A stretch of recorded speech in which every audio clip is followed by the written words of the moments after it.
Welcome to Friday's edition of Big Blue Kickoff Live here on Giants.com, YouTube, as well as the mobile app. He's Paul Dottino. I'm Lance Medow with you for the next 60 minutes. It is presented by Cadillac, the official luxury vehicle of the New York Giants. Multiple ways to interact with us here on the program. You give us a ring, 201-939-4513. You could also follow the two of us on Twitter. He's at GiantsWFAN. I'm at Lance Medow, one word, last name, M-E-D-O-W. You could use hashtag GiantsChat.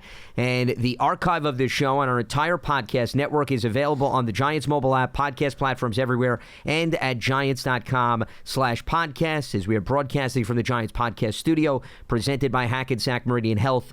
Keep getting better. So the Combine starts next week. We may delve a little bit into that, but an interesting article up on CBS Sports because, once again, free agency, as Paul and I have been talking about for the last several weeks, is going to hit first before all of a sudden we have to think about the incoming draft prospects. So CBS put together their top 100 free agents, and I think there's a number of takeaways from that laundry list of players in terms of what it means for the Giants as well as what it means for the landscape. So we'll get into that and a whole lot more as we move forward here on the latest edition of Big Blue Kickoff Live. And Pete Prisco was the one who authored this article that we're going to take a stab at, Paul. And before we get into at least his top 10 and some of the notable names, I think the main takeaway for the audience to understand is this is not an all-star padded free agency class this year. There's not a lot of big names who are entering their prime, and that shouldn't be a surprising development because, once again, star players in this league normally get extensions before they hit free agency or they get tagged, okay?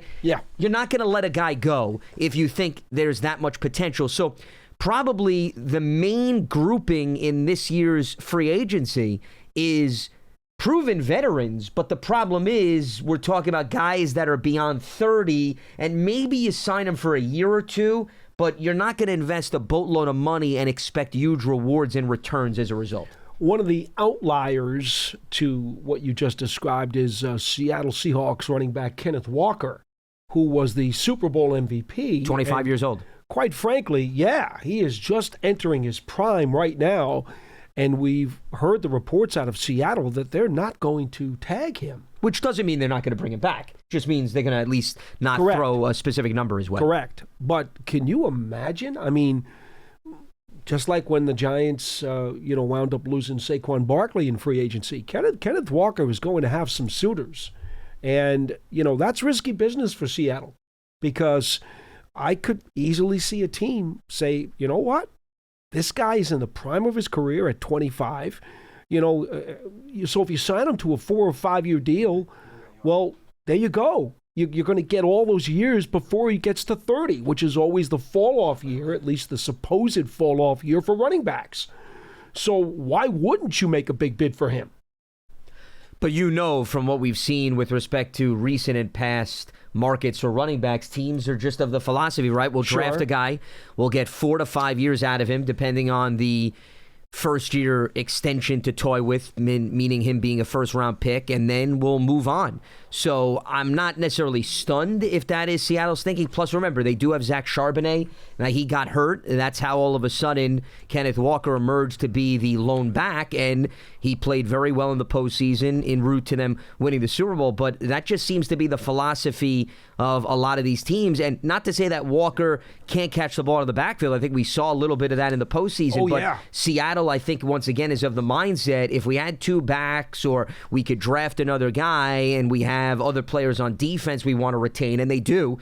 Reek Woolen, for example, one of their top corners, is scheduled for free agency. They may just be prioritizing other positions. So it's not a stunning development from that standpoint, and I do see another team that could very well take a chance. But I think, even in the Giants side of things with Cam Scatterboo and what he was able to do, right? Teams have had success, Paul, even as rookies, bringing in running backs in year one, and if they can get some playing time, making an immediate impact.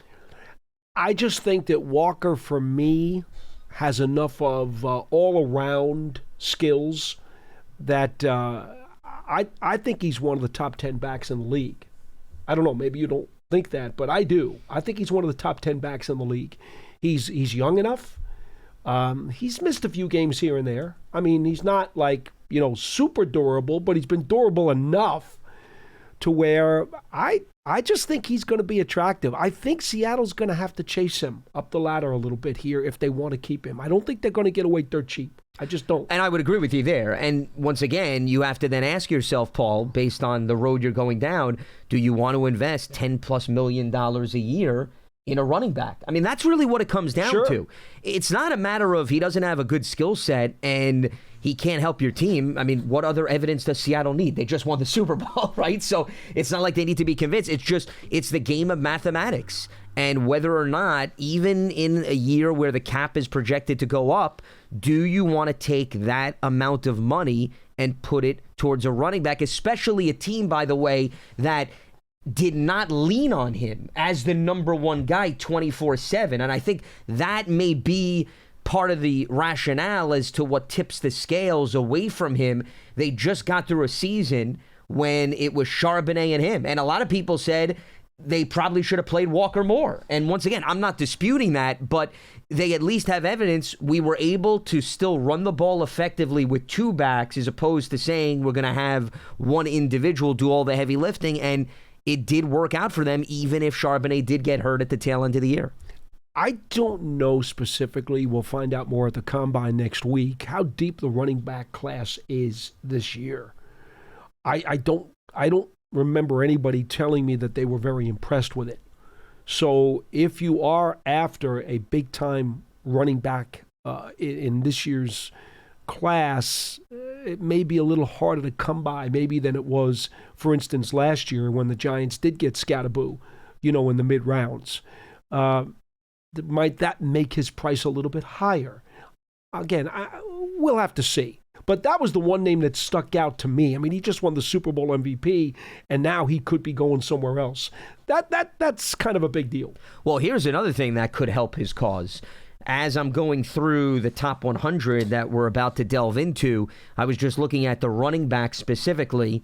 You have a few veterans that are going to be available. Travis Etienne is a scheduled free agent. Yes. Okay, after he was drafted by the Jacksonville Jaguars. Breece Hall is going to be out there for the Jets. And Hall actually was very productive despite the team's struggles. Yes. And we know he could catch the ball out of the backfield. Javonte Williams had a very nice season with the Dallas Cowboys. Mm-hmm. Now, he was a free agent prior to last year, took a one-year deal, and that's what a lot of these backs do, Paul, by the way. Some of them are saying, hey, I'm going to bank on myself.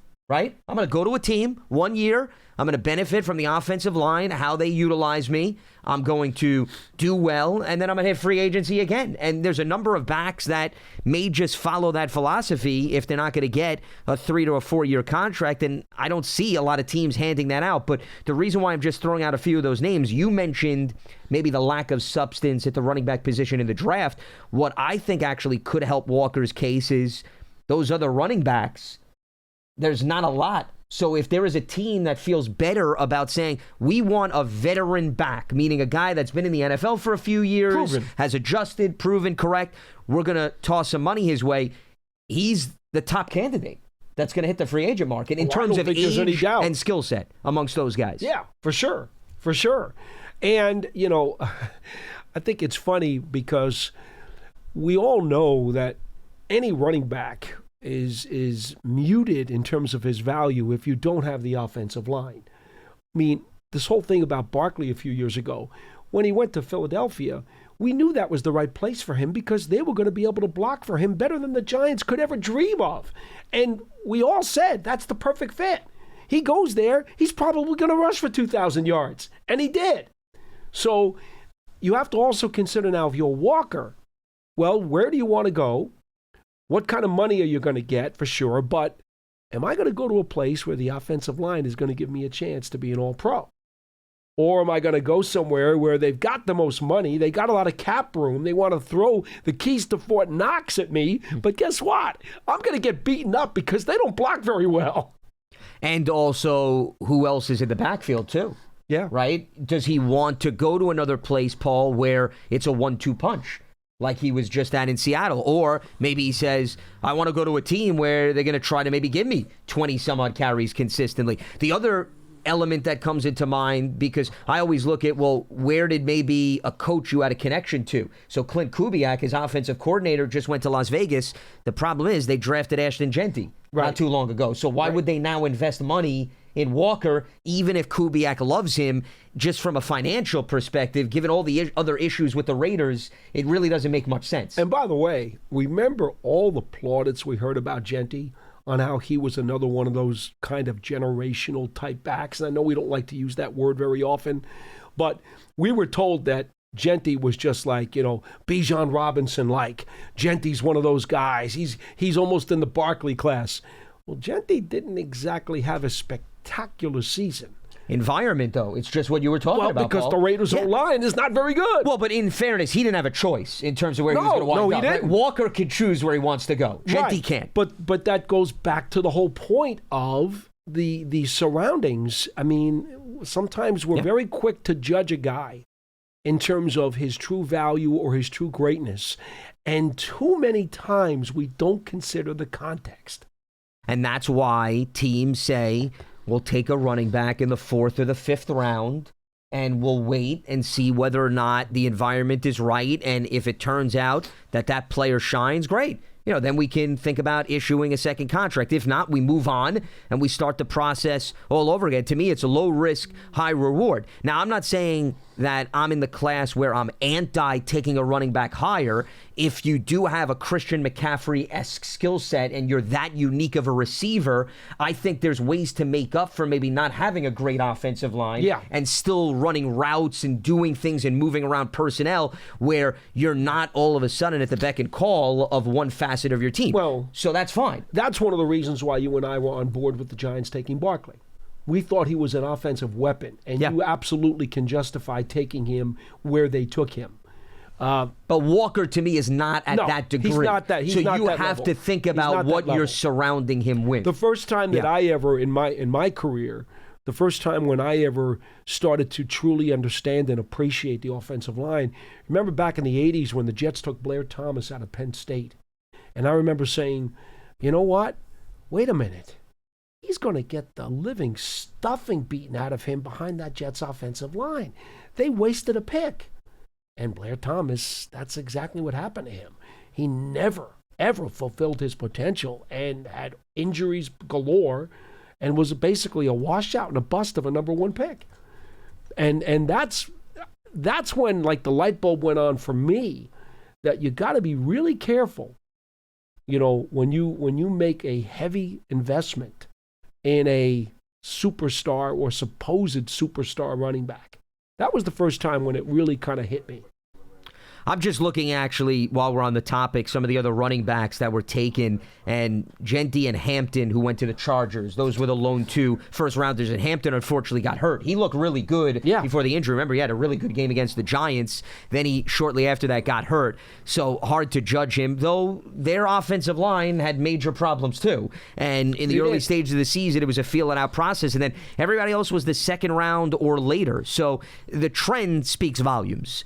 That's why, once again, it could help Walker if there is just one team that says we want to go with that proven commodity.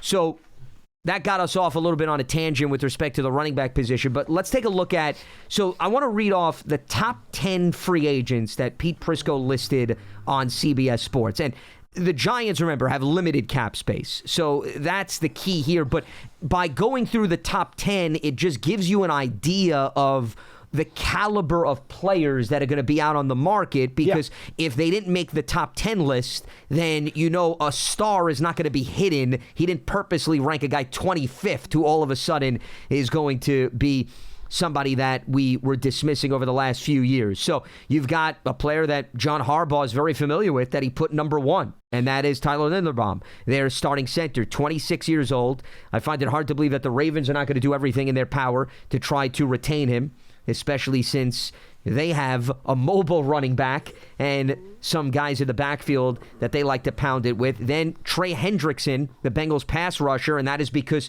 Cincinnati did not get a long-term deal done, but he's coming off a season-ending injury, and he's 31 years old. Right. So you wonder, okay, how much money is going to be thrown around his way? George Pickens was fantastic for the Cowboys this past season. He's only 24. He had to fill in when They had some injuries across the board at that receiving core, and I think he proved that he could be a number one guy. In all likelihood, the Cowboys are going to tag him. And remember, teams will wait till the very end of this window to tag players. There's no urgency. Why tag a guy early? You can still wait on a long-term contract. But I find it hard to believe that he's going to test the free agent market. The only way, to me, Paul, that Pickens moves on is in a sign-and-trade scenario with Dallas. I don't see them letting him walk. They're not going to lose him for nothing. No, I don't think so either. I mean, the Lamb-Pickens combination right now is one of the things they have to lean on to try to be a respectable team. And that had been the defining characteristic of their offense. Though, once again, I thought Javonte Williams had a really nice season, considering Dallas was looking to bounce back with the ground attack. But we'll see whether or not they want to maybe tap into a different veteran running back. Here's another wide receiver. And the reason why wide receivers is a focal point, even for us here, is the looming question about Wan'Dale Robinson and whether or not he'll return. So he's got Alec Pierce from the Indianapolis Colts, number 4. Pierce is known more from a home run hitting perspective, because if you look at a lot of his plays with Indy, deep passes. But I think Pierce has skill set that can be utilized a little bit more than the home run, depending on if he moves on to another offense. And he's got the size, and he's 25 years old. I think there's going to be at least a few teams that are going to go after him, because they're going to envision him more than just that big playmaking ability deep down the field. Then Jalen Watson, Chiefs starting cornerback, comes in at number 5, 27 years old. He was a first-year full-time starter a year ago. Jalen Phillips, who was coming off an injury the previous season, was traded from the Dolphins to the Eagles, was very productive in the second half of the season, 27 years old, and part of that was he reunited with Vic Fangio, who was his defensive coordinator in Miami. Then Odafe Owe from the Chargers. He was another guy that was traded from the Baltimore Ravens, and he took off. He had 7.5 sacks this past season, 27 years old. I could see him getting a great deal of interest. Now, as it pertains to the Giants, as we've talked about on previous shows, you've got a lot tied up in that position. The only argument would be, do you want to protect yourself from losing Kayvon Thibodeau, given he's entering the final year of his contract? I don't know the level of urgency, given the limited cap space as it stands right now for the Giants. And, a guy like Odafe, given his age, he's going to be a big money-making player on the market. So I find it hard to believe. Now, the reason why is, Harbaugh knows him well, right? He was in Baltimore with him. I just don't know, based on how the current roster is structured, Paul, if they want to make a big charge after a pass rusher. I don't see the Giants going after any of these guys in the top 10, to be honest with you, either because of finances or because of the way the depth chart looks. I just don't see it. And that should not surprise anybody. I mean, the Giants need to hit a home run in this draft. If they're going to be a contender this year, if they're going to be a sniffer wild card spot, okay, if they're going to be above 500, they're going to have a really good rookie class.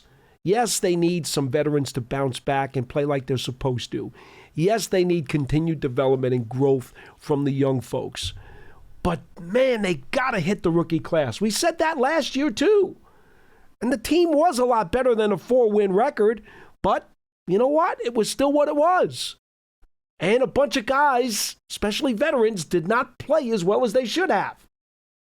So, anyway. Well, just to expand on your point, and I agree with you in terms of the draft, because I've been a huge proponent that it's not just, by the way, this year's class, it's a cumulative effect of multiple classes. And they got production out of the rookie class last year. It was a good year. You got to build on it, Paul. You can't for sure. You can't have a flash for a year or two and then say, oh, well, the class looks great.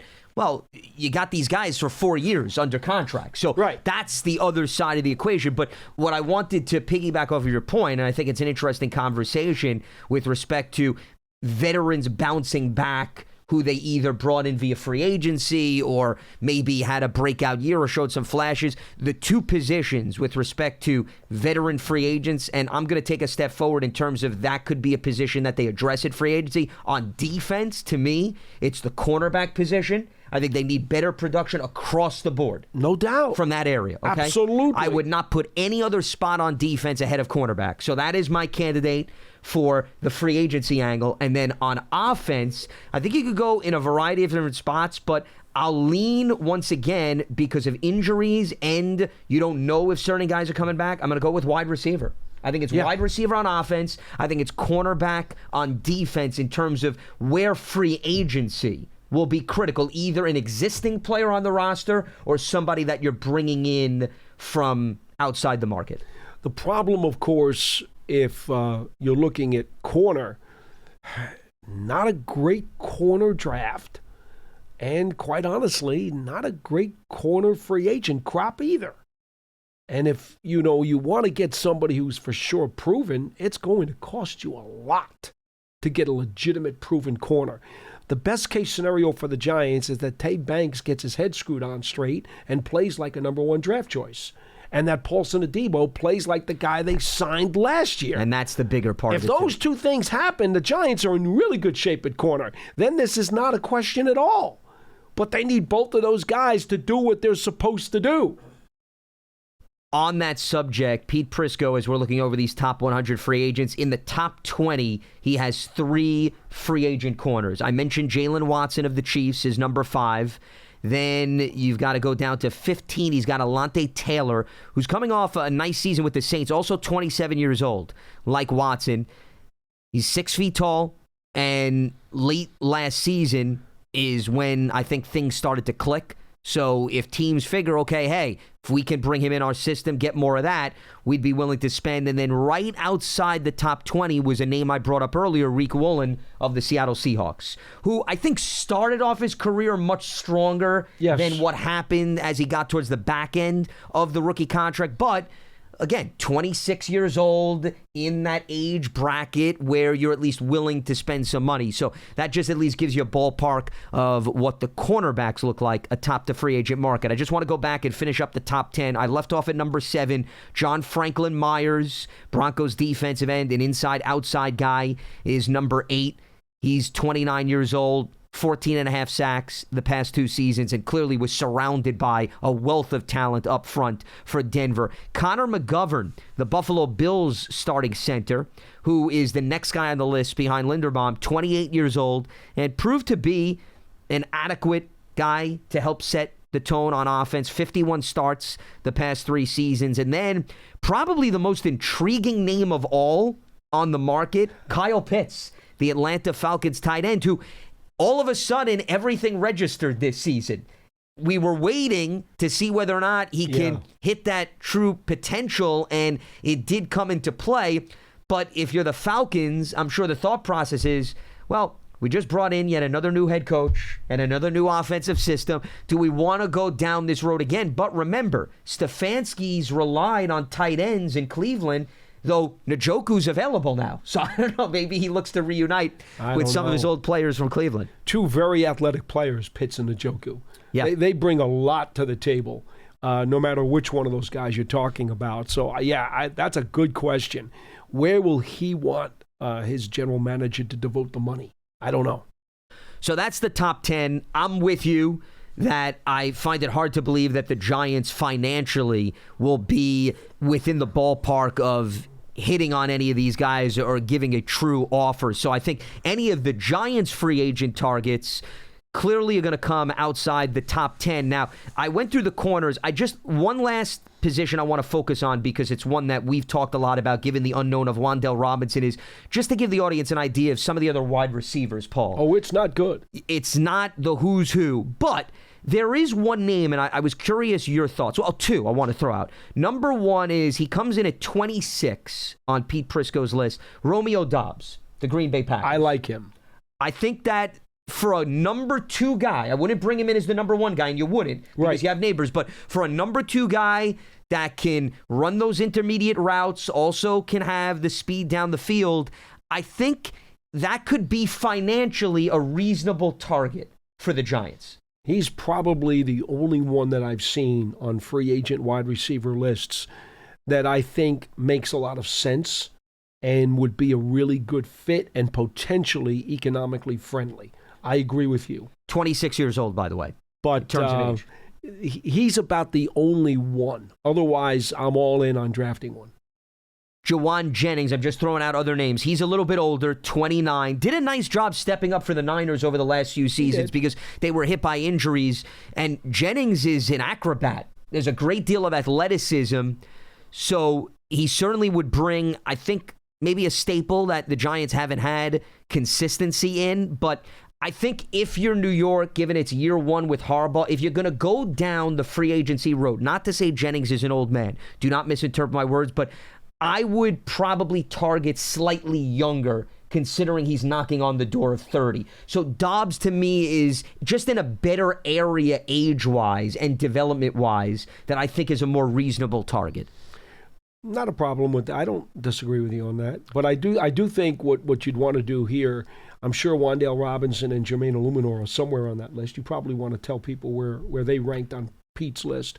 I got to feel that Prisco's got him in the top 100 for sure. Sure. I wanted to get to one other wide receiver name. Go ahead. I did. No, not a problem. In terms of Illuminor, well, Wan'Dale Robinson is 48. So he did make the top 50 on the list, and I was scrolling through this earlier. Illuminor, I know I definitely saw, so just bear with me here for a second. And he mentioned about he's coming off a really good season at the right tackle position, and that could very well lead to some opportunities on the free agent market. But, then again, he's been with a few teams throughout his career, and whether or not everything will click remains to be seen. And that's, I think, the big question mark with respect to Illuminor. And, Paul, we always use this phrase, all it takes is one team. Yeah. Okay? So you're talking about 32 teams, 31 from the Giants' mathematical standpoint. All they need to worry about is one. They don't need to worry about 5. They don't need to worry about 10. And given how tough it is to develop offensive linemen, and you don't necessarily get a guarantee there, and some of this money that's being thrown around and quarterbacks that are being hit with injuries, I don't blame teams for saying I'd rather bring in a veteran offensive lineman and taking my chances there and seeing what we could do. So he's 35 on this free agency list. So he and Wan'Dale Robinson, both in the top 50. And I just want to read you, there's a little quick blurb on each of these players. This is what he wrote about Illuminor. This veteran is coming off his best season as he excelled in pass protection. He's been a journeyman for most of his career, but settled in nicely at right tackle for the Giants last year. Then, on a similar note, what he wrote about Wan'Dale Robinson, this 25-year-old is coming off his best season, so notice there's a common element for both of those players. Yeah. He's good in the middle of the field, and after Malik Neighbors went down, he was their top receiver. He had 90 catches last season. And this is why Dobbs, to me, makes sense, because who are you losing personnel-wise? You're losing a guy who was working in terms of the slot, middle of the field, big volume receiver. Dobbs, I think, can do that or help alleviate that more so than some of these other candidates. Well, I think it's important when we talk about Robinson and Illuminor and their potential of coming back. I think you've been on board with me. I know John is on board. We expect both of those players to get healthy offers elsewhere. And in all likelihood, the Giants won't be able to afford to keep them. Now, to enhance that point, Braxton Jones of the Bears is the only offensive tackle ranked higher than Illuminor on the free agent list by Pete Prisco. So what does that tell you? Yeah. He's going to get some money. Bingo. Because you always have to look at who's the main competition, and it happens before the draft. So if teams are not willing to take chances or they're not in a good position to get a game changer, yeah, they're going to offer Illuminor a respectable contract. And by the way, we keep hearing on how Manunoa and Fano are going to be pushed into the top 10 because it's a weak class. There are no blue chip offensive tackles. Those two guys who people say could be in the top 10 are only there because the class is not very good. So it doesn't bode well if you're trying to keep Illuminor at a reasonable price. It just doesn't. The climate is very poor. And as far as Robinson, well, you already spent a few minutes talking about the wide receivers. And yeah, there are a few guys who should be good and productive players. Robinson had 90 catches for 1,000-something yards last year. Okay? There's going to be a contending team that says, we could use one of the top 5 slot receivers in the NFL, and you know what? He's going to help push us over the top. We're going to give him a big chunk of money. He's going to get a really good offer from somebody. I'm completely with you. Side note on Braxton Jones, who you mentioned, for further context, coming off a season-ending knee injury that limited him to 4 games, and he was also benched even before that. So that also makes Illuminor even more attractive if you're not very high on how Jones played out with the Chicago Bears. He did start, though, in 2024, 2 years prior. One other wide receiver that I wanted to get to round out the top 40 is Rashid Shaheed, who was traded from the Saints to the Seahawks, just won the Super Bowl, and was a really nice addition and an exceptional special teamer. But here we go again. I don't think the Giants need a home run hitter. That should not be the type, Paul, of wide receiver they go after. I think they need more of consistency. Who's somebody that Jackson Dart can rely on to move the chains? This idea that, and they did take more chances deep down the field this year, but I don't want to say Shaheed's a one-trick pony, but the way at least he's been utilized in his career is they run deep routes for him to clear things out. They're not running him pretty much to the middle of the field. I think Dobbs would be more effective in that department than Shaheed would be. I totally agree. In fact, quite frankly, I would much rather have Wan'Dale Robinson than Shaheed. Yeah, because I think he's more consistent as a pass catcher. Absolutely. Yeah. In terms of volume, toughness, ability to do more things. Yeah, for sure. 100%. All right, so that's a look at the top 100.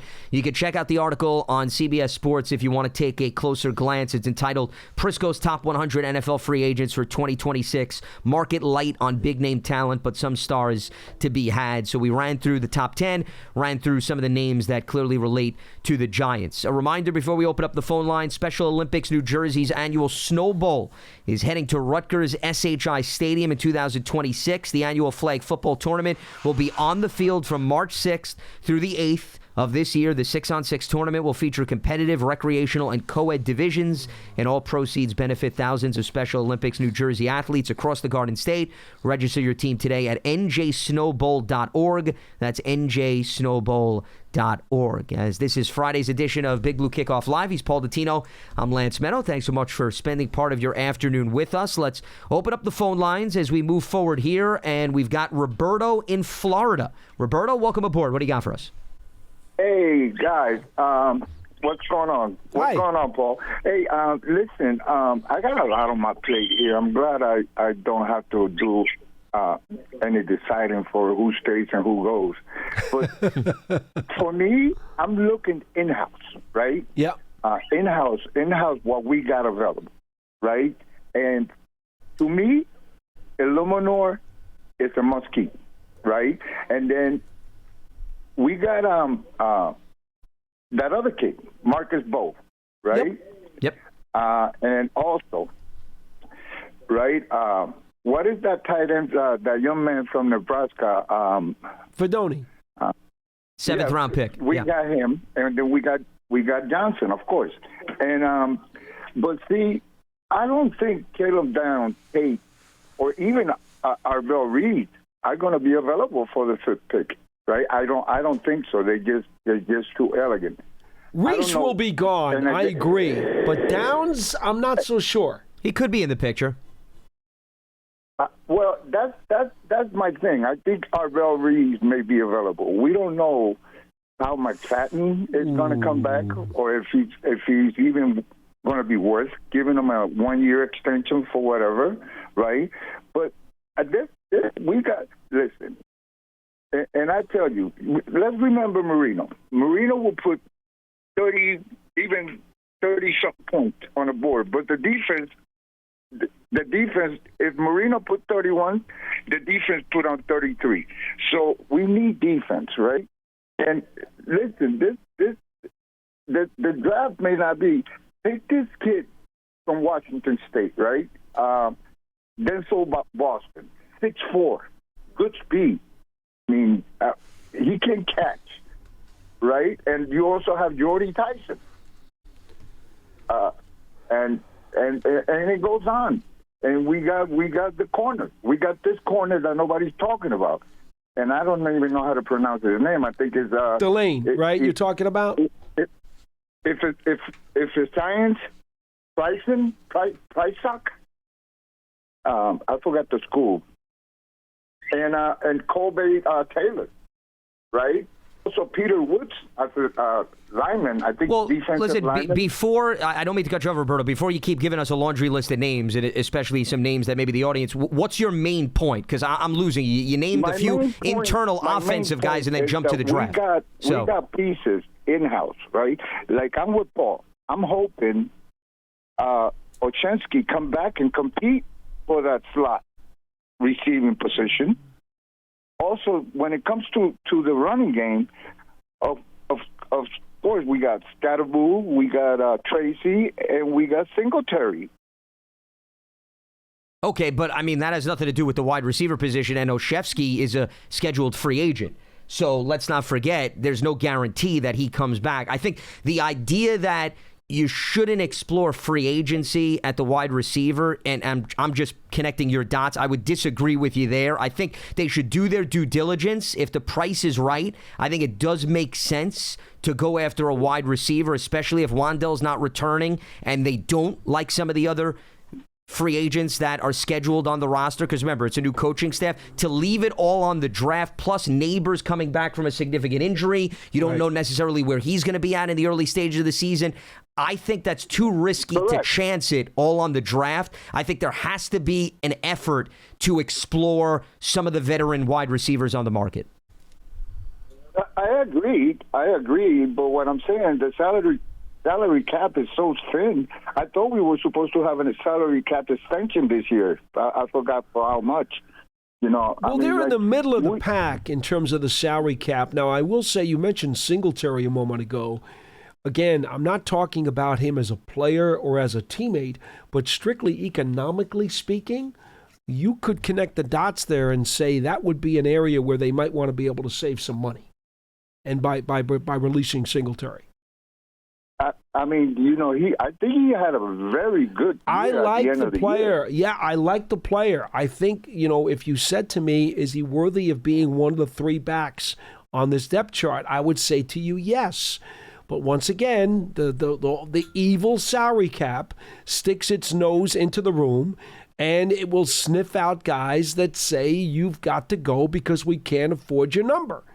This is why I can't stand the salary cap, and I can't stand the way free agency works. It's terrible. And they drafted a running back in each of the last two drafts that has been a focal point in Tracy and Scatterboo. They could very well draft another guy, and that means you'd have three rookie running backs, or I should say three running backs on rookie contracts, which won't take up as much as even a back-end veteran free agent. And you know what? $1 million here, $1 million there could be the difference in terms of tacking on more to a potential contract. So it does add up. I mean, if banks don't work on corner, you have a pretty good returner, kickoff returner. Listen, I got this kid, and I spoke about him before, Montgomery. He's a high jumper. I know I'm talking about the draft, but this guy is from Hello? Yeah, we lost you there for a second. You broke out for a second. Yeah, listen, this kid Montgomery, right? He's from John Moore's third level college. This guy is a high jump, right? He could jump at least 11 plus feet up, right? And he's from a third level school, right? You're not related to him, are you? Who would have thought somebody goes to Moorhead or whatever and pick up a kid named Phil Sims from a third level college?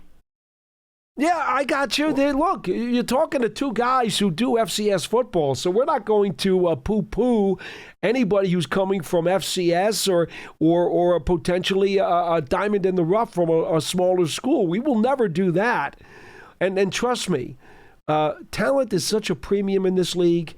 No one else is going to do it either. If a scout can find somebody who can play, they'll find somebody. And we'll let you go on that note, Roberto. Appreciate the phone call. He's referring to Tyron Montgomery out of John Carroll University, right, just so the audience understands. Wide receiver, 5'11", 190. And listen, I respect the caller, Paul, in terms of really digging deep, but if you lose, hypothetically speaking, you lose Wan'Dale Robinson, okay? We talked about Malik Neighbors coming off the injury. Gunnar Olszewski doesn't return. There's some turnover. are you really banking on a kid from John Carroll University, being the X factor for Jackson Dart? Let's at least be reasonable and realistic here and not rely on pipe dreams. I would be very surprised if they don't sign a veteran wide receiver free agent. I'm with you. I would be very surprised. Now, can I tell you who it's going to be and how much money they're going to pay? I don't know the answer to that. I personally, myself, if I was in a position to do so, Dobbs would be a guy I would explore very, very closely. But again, I don't know what they're going to do upstairs. Isaiah Hodgins, also another scheduled free agent, just in terms of giving you an idea. So you have Neighbors coming off the injury, and you got Darius Slayton under contract, and that's really it in terms of the proven guys. Jalen Hyatt, we've talked about on previous shows, and there's no guarantee that, he's going to make the roster depending on how the new coaching staff sees him. And there's also, not a whole lot resume-wise to determine what he could do, even if you choose to keep him around and give him additional playing time. It will be interesting to see how John Harbaugh and his staff view Bo Collins, who really was a dark horse last year, came out of Notre Dame and wound up making the team. And, of course, he was also hurt, but had a nice preseason and did some good things. Now, he's not a dynamic, necessarily down-the-field speed burner, but he's a tall possession receiver who really impressed this team last year. But does the new staff feel like he deserves a little bit more of a chance, and could he have some more upside? We don't know that. Let's head back to the lines. We got Alex in Syracuse joining us. What's happening, Alex? What do you got for us? Hey, guys. Happy Friday. How we doing? You too. Same to you. What's on your mind? Good. Hey, I got one kind of exercise question for you at the end here, but I do want to address quickly a couple things that just came up in that last call that I think are interesting. I agree with you, Paul, that I think, unfortunately, Singletary could be a casualty here this year. I think it's unfortunate because I don't think his number's that big, and also I think having a veteran presence in every room is really beneficial. And, man, Singletary may not break out big runs a lot, but his consistency in that 3 to 4 yards every time you give that guy the ball for his whole career is I think, an underrated thing. Yeah, and he's good on blitz pickup, too. I mean, and in the locker room, if you had the chance to talk to Tyrone Tracy or Scatterboo, they would tell you how influential he's been. He really is the big brother in that room, and he's done a lot for those young running backs. Again, he would be one of those guys who would strictly be removed because of the salary cap. There's no other reason to want to dispatch him. And here's the other thing before you continue, Alex. Matt Nagy and John Harbaugh have been around the block. So, they've been exposed to a lot of veteran free agents. I haven't looked to see if there's specific guys on the market that they're connected to. But, they may have a guy that they want in the locker room who knows the offense and is a little bit better suited and more comfortable. And you could always maybe bring somebody like that in if need be. Yeah, I could totally see that. One thing I'll say, and look, I'm not here calling for anybody's jobs, but I just will say in that same vein about, like, when you're looking just at numbers, two guys that I think are actually pretty strong candidates for probably getting lost this season. Again, nothing personal, and I just haven't heard anybody mention them as of late, would be James Hudson and Graham Gano. I think that just those two guys alone open up about $1 million pretty easy. Just throw that. I mean, that's whatever it is. So, well, Gano's coming off a very serious injury, right? A neck injury, which is not a good situation. So you would definitely think of him in terms of economics. And James Hudson, well, the Giants have already made it clear that Marcus Bowe passed him on the depth chart. So when you look at Hudson's number, you have to think that since he's deeper on the depth chart, his value has decreased. So financially, you could make a very strong case for him to go. Yeah, and that actually brings me to sort of my final point before I get to the question for you guys, which is I hear a lot of talk, to your point, Lance, about like receivers and cornerbacks. And don't get me wrong, I don't think there's any question that we need an upgrade in play in receiver and cornerbacks this year. What I would say is I think the way that I hear a lot of people wanting to address that is, from how I would address it, those two really high-end positions in terms of free agency. And I think, generally speaking, if you can get receivers and cornerbacks in the draft, obviously for payment purposes, but also I think those positions tend to play pretty well when they're younger if you can hit on them. Now, I wouldn't say don't do your due diligence. Of course, you got to look at free agency. I think we probably will bring in, at very least, a receiver in free agency. I don't think it's going to be one of the splashier names, even as like a guy like Pierce, who isn't like a huge splash. I think it's less likely we're going to see a larger money spent in that world, especially because of the money we gave Slayton. But anyway, I personally would use our free agency money on the offensive line. I think we had a good year last year for the first time in however long, and now we have our whole right side of the line. I think people get too quickly complacent. We're like, oh, that's fine now. But Illuminor and Van Roten are up, and honestly, if there's any way that we can bring both of those guys back, not because I think they're Pro Bowl level guys, but because I think the consistency and not having to worry about that for at least one more year, that for me, honestly, would be number one and number two in terms of free agency in-house signings. Micah McFadden might be number three for me. I don't know about the injury, so that makes that a little I don't harder. think that's going to hit you in terms of the piggy bank with McFadden. I mean, given the injury, Sure. I mean, that's realistic. If you want to bring him back, I think the Giants realistically can do that. As far as the offensive line, I think Van Roten returning just from a financial perspective is more reasonable than Illuminor just based on what position they play and, once again, how the market will also play. Could you sleep at night if the four guys, including Van Roten, are back and Marcus Bowe is the starting right tackle? Would you be okay with that?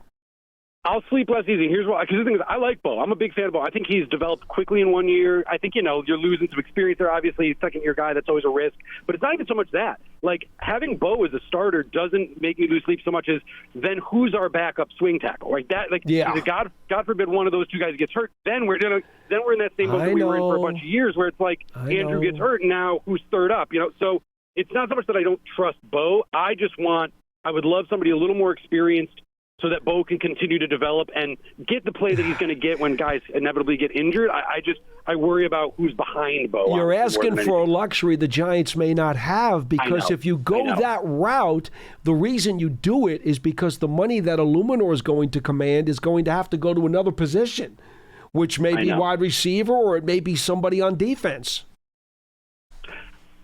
And you don't see a lot of money being thrown at swing tackles on the free agent market. So I think you just get, whoever may have hit free agency and has been exposed to the right and the left tackle. I'm not overlooking it. I would agree with you, Alex. I think that is an important situation to address, especially because of Andrew Thomas's injury history. I just don't think the Giants, to Paul's point, have the luxury where they can say, all right, well, we're losing starters, but we'll spend money on a swing tackle. Yeah. I don't see that playing out. That's tough. Yeah. I agree, and that is what makes me lose sleep at night. So let me give you my question here, and I want to say one last thing about this before I answer the question, or ask the question. I promise. I as a guy who played quarterback growing up, obviously not at the NFL level, one thing that I can tell you at every level is that having great receivers is great, but football is a game of seconds, and if you give me 4 to 5 seconds in the pocket, even mediocre receivers are going to get open. Yeah. If you give me 1 to 2 seconds in a pocket, even the greatest receivers aren't going to get open in time. Right. So that's why I believe the offensive line is the best receiver you have on the field in a way. So I'll leave it at that. Let me ask you my question. Here's my question.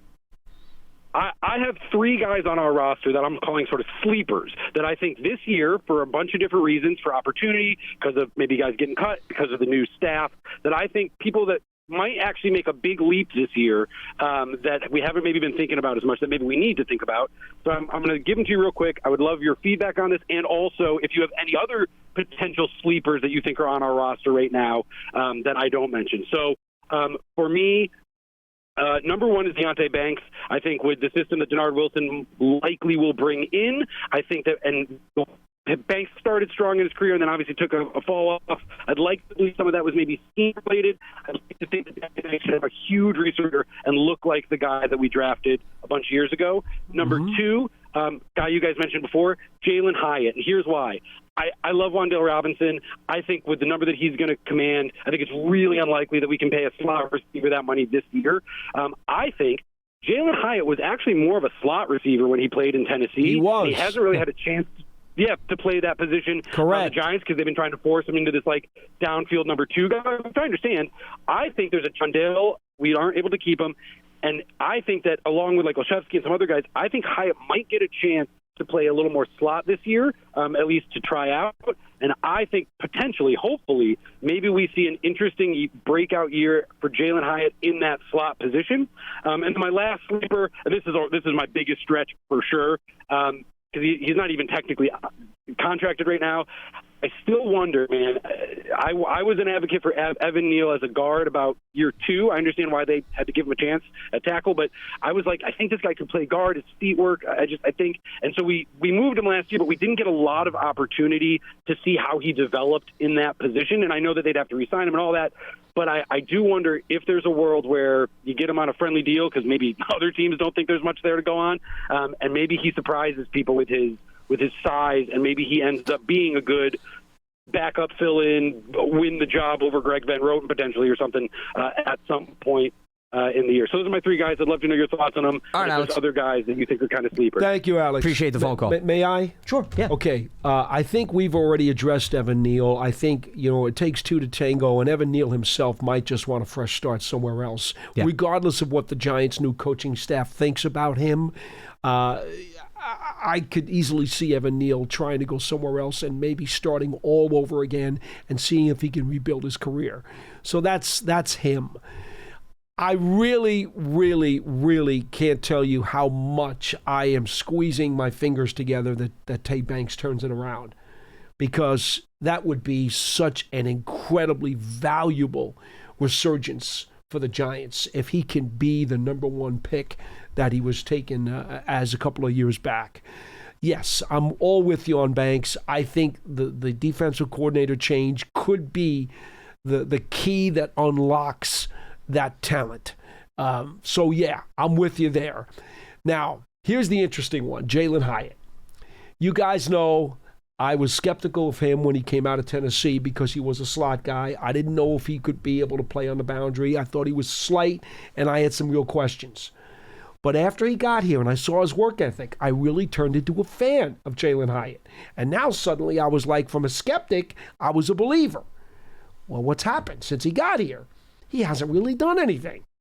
And so now everybody out there says Jalen Hyatt can't do anything. In fact, most people who call this show don't even know why he's still here. Well, he's on a rookie contract, so once again, it's not a huge damage. He's got 1 year left on his deal. He's making peanuts. There's no reason not to give him one more chance, one last hurrah, if you will, to try to show that he belongs. Well, you know what? I'm glad Alex said it, because I've been thinking this now for over a month, and I didn't want to say it because I was afraid Twitter was going to blow up and YouTube was going to blow up. That is my plan for Jalen Hyatt. I think, and I've said Olszewski before because I thought I could probably get away with that conversation because he's a smallish receiver. People like him. He's played some slot in training camp. I'm thinking maybe, just maybe, the last hurrah for Jalen Hyatt is to move him back to where he was in Tennessee. Make him a slot receiver like he was when he came out of school. Instead of trying to convert him to a boundary receiver, maybe Jalen Hyatt needs to go back to the slot. Maybe, just maybe, that may be the best way to unlock his production. They've got one more shot with him. Might as well give it a try. And Matt Nagy, based on his history with the Bears and the Chiefs, they love their slot wide receivers and scheming guys open. So, perhaps there's a door open there. I would say, first of all, of the 3 that the last caller threw out, Hyatt is the only one that fits under the umbrella of sleeper. Evan Neal at this stage in his career and Deonte Banks, right. I don't view them as sleepers. I think we've seen enough. So, they were number 1 picks too. True, but I mean, and once again, maybe I'm really getting into the weeds, but they do not classify this late in their careers as sleepers. Right. So Hyatt I'll give you because he just hasn't played as much, so he still can at least be under that label, not the other 2, and you pretty much hit it on the nose. When you evaluate Neal, it's not what the Giants think of Neal, it's what Neal thinks of the Giants. That's how you have to view it. Because Neal has been, I'm sure, waiting to hit free agency, and he may just say, I want a fresh view, I want a new opportunity, and I want to see if I can resurrect my career, and it's just not necessarily going to be in a Giants uniform. And that's on the player more so than anything else thought process-wise in the building. I want to throw out, actually, there's a few others that I think fall more under the umbrella of sleeper. And we mentioned some of them in passing. I think Thomas Fidone at the tight end position I think could be a sleeper, depending on if he can get on the field a little bit more. Certainly his athleticism is attractive. I thought he made some nice plays in the preseason last year, just had a number of guys ahead of him. So, year 2, new coaching staff, new offense, I would look out for him if he can grow into a bigger role. And then another name we threw out, I think Marcus Bowe is a sleeper. If all of a sudden the guys ahead of him present him more of an opportunity to perhaps be the starting right tackle or get more reps that gives him a realistic pathway into the starting lineup, he certainly, I think, fits that bill as well. As far as on the defensive side, and this goes back to another point that the caller brought up to relate to what I said earlier, and I was saying that going after maybe free agent corners and wide receivers makes sense for the Giants this offseason, Paul, even though, and I would agree, usually those demand more money, and It makes sense maybe attracting that through the draft. But see, the problem is the Giants don't have a lot of veteran prove-it guys at both of those positions. And that's why I'd be willing to put more resources, financially speaking, into that spot. Because we talked a lot about the wide receiver position, and even though Neighbors, you feel good about what he's brought to the table, the fact that he's coming off an injury, it would make me, I think, feel a lot better about the depth chart if you had more of a proven veteran and not banking on some of these guys like Hyatt who may show a flash or two, but you just don't know. And then at the cornerback position, okay, Cordell Flott is a free agent, so there's no guarantee he's coming back. I think he's going to get some offers and probably too expensive for the Giants to keep. Okay, so let's hypothetically, if you remove him from the equation, as you said, and Deonte Banks is a bit of an unknown, even though he's still on the roster because, once again, his production. And Paulson Adebo now, we're sort of throwing in a bit of the unknown because we expected maybe, him to stay healthier and make a bigger impact. You want to go to the draft and you want to say you're going to bring in a first-year corner and, he's going to be the answer, that's fine. I'm not saying that that's wrong. I just, once again, I think as a means of protection, going after a veteran based on how the current roster is constructed makes a lot more sense this year to use resources at corner and wide receiver than, to the caller's point, if you had a roster where you had more proven commodities at both of those positions that you're bringing back and you feel a little bit more secure in terms of the land of the known. All right, let's head back to the phone lines. Nate is in Pennsylvania joining us on BBKL. What's happening, Nate? Hey, good afternoon, gentlemen.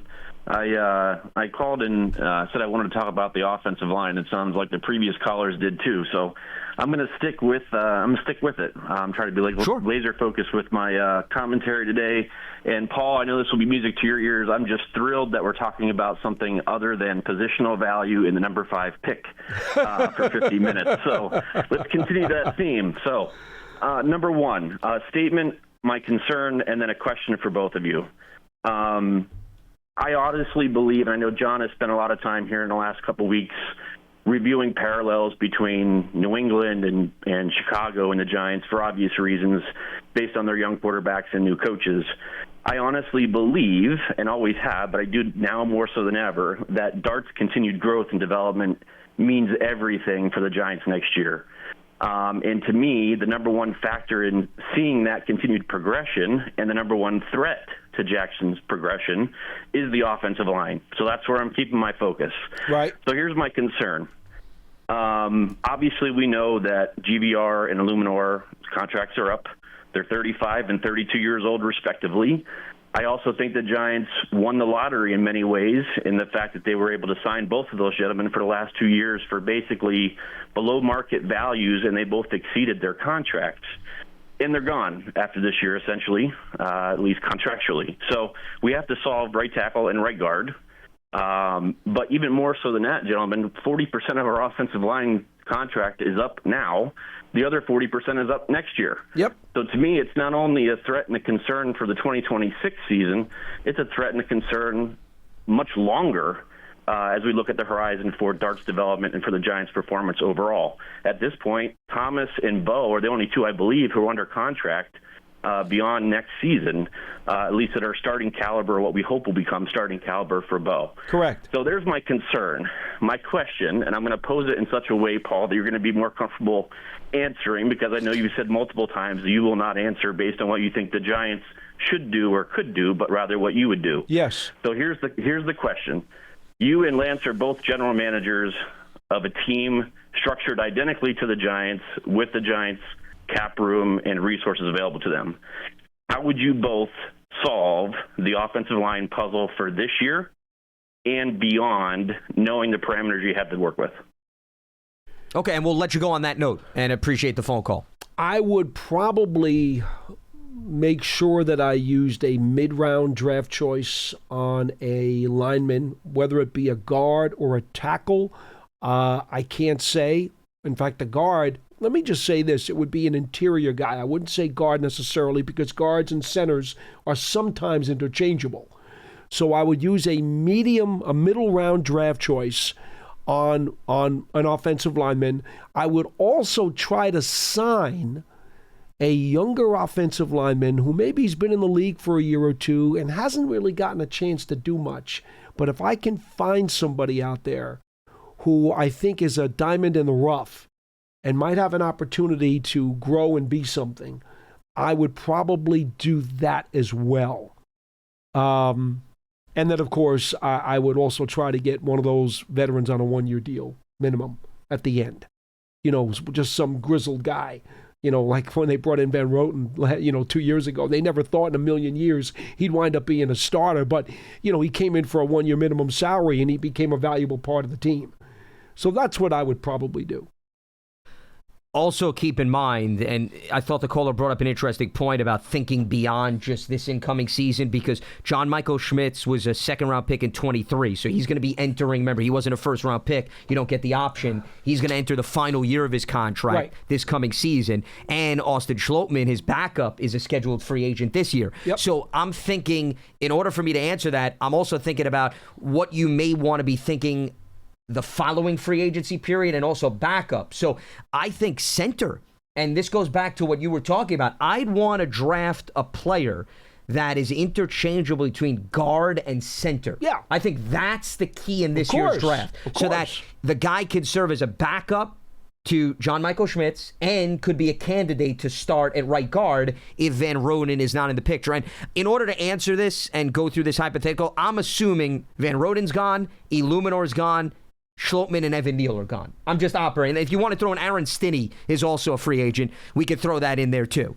And I know earlier we talked about maybe James Hudson is a candidate to free up some more cap space. So, we can operate where you're really revamping the entire depth chart and the two guys on the right side. What the Giants need to do, and it's what they were able to do back when Tom Coughlin was here, and then also when Coach McAdoo was here.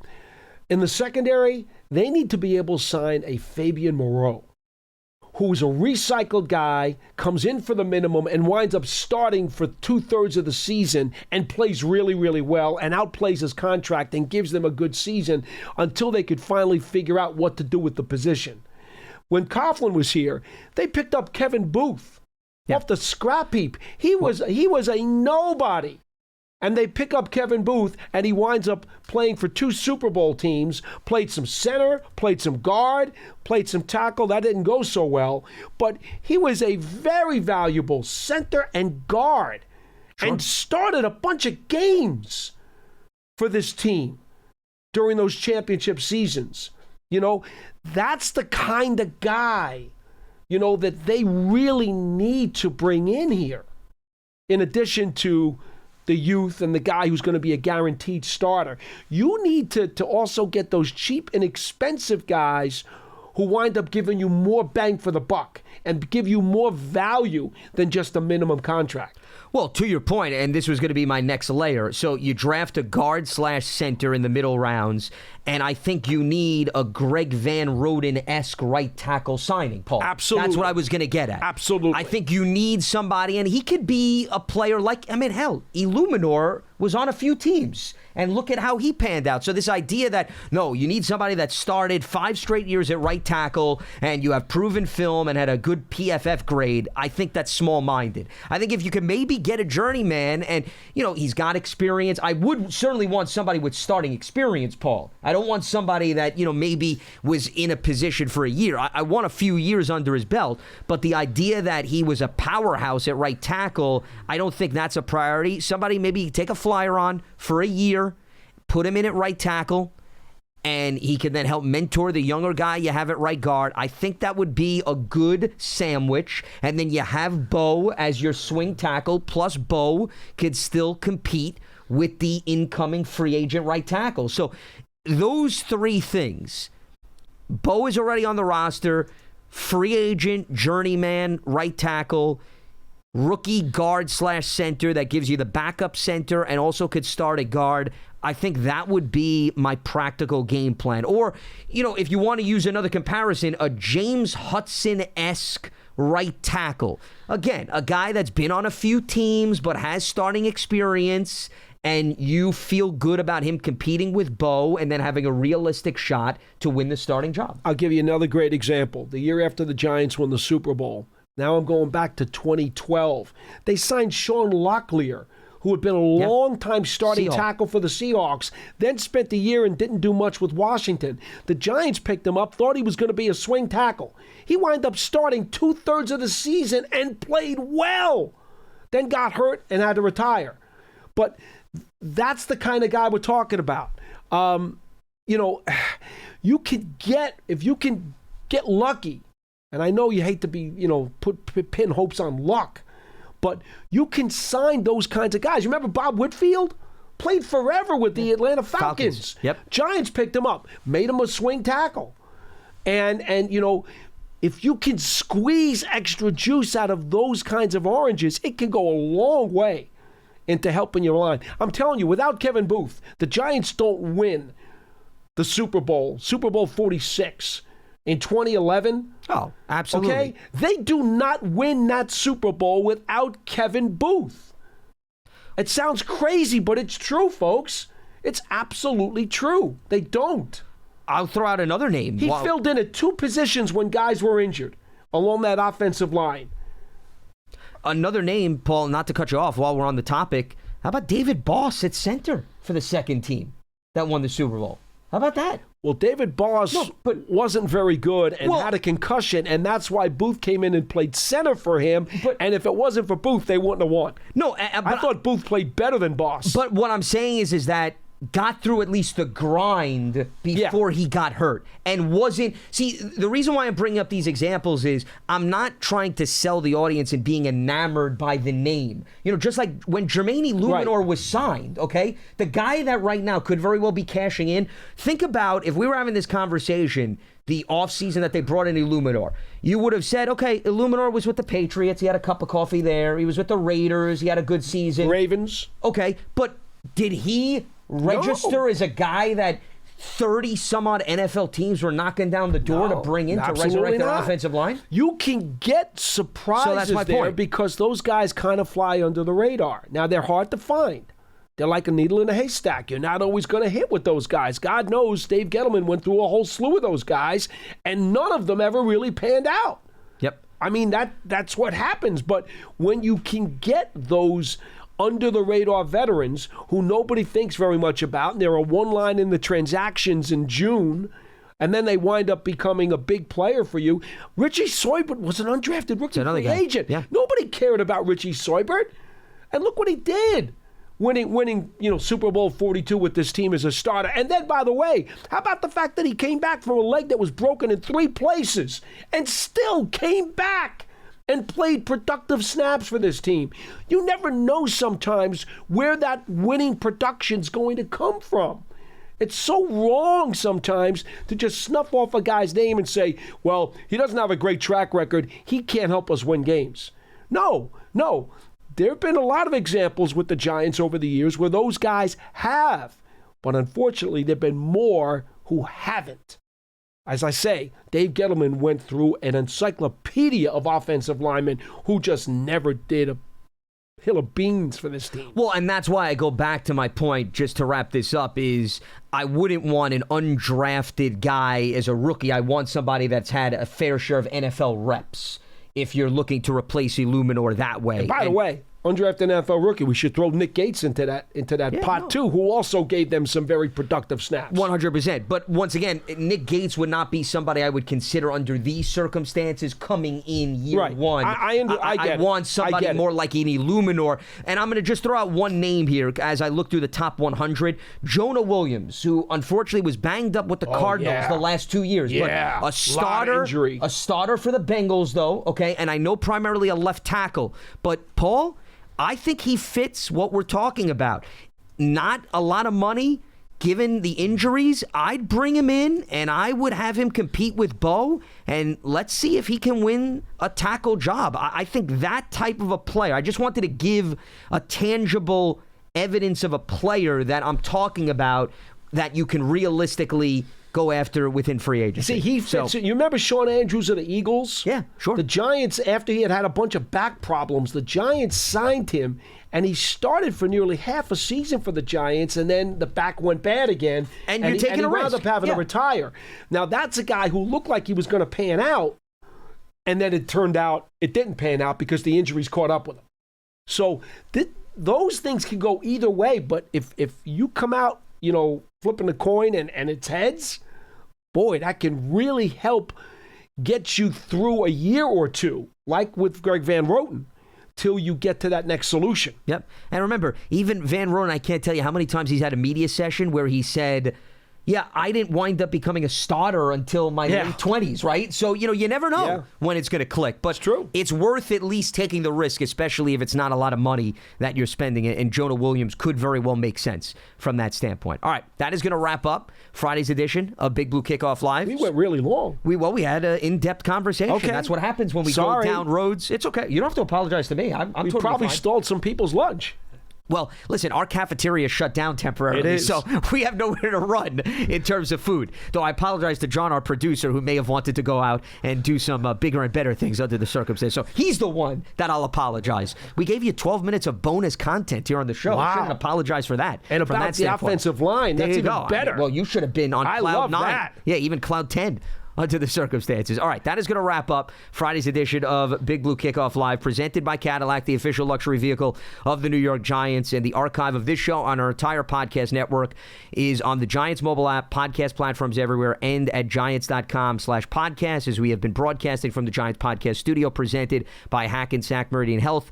Keep getting better. So next week is the scouting combine, so we'll have Monday's show from here, and then the remainder of the week will be from Indianapolis, just to give you the ins and outs of the schedule. So Paul's going to rest up this weekend. He's going to study up, and he's going to be all geared up to take that flight to Indianapolis, aren't you?